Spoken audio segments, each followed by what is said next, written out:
Polemik kasus pembunuhan Brigadir Nofriansah Yosua Huta Barat atau Brigadir J masih menuai polemik. Terbaru, masyarakat ramai-ramai protes karena tuntutan jaksa penuntut umum kepada seluruh terdakwa. Untuk Verdi Sambo, tuntutan seumur hidup dinilai sudah sesuai, namun tidak untuk lainnya. Masyarakat murka karena hukuman untuk Putri Chandrawati hanya 8 tahun seperti Kuat Ma'ruf. Padahal diyakini Ibu Putrilah sebagai otak dari penghilangan nyawa Yosua.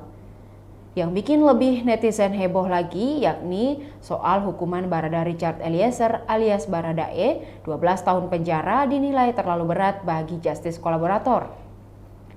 Baradae lah yang mengungkapkan skenario Sambo hingga penyebab sebenarnya Yosua terungkap ke publik. Saking kecewanya, netizen sampai menyerbu Presiden Jokowi di akun Instagramnya.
Demikian Tribun Hot News kali ini, saksikan berita lainnya hanya di kanal YouTube dan Facebook Tribun Timur.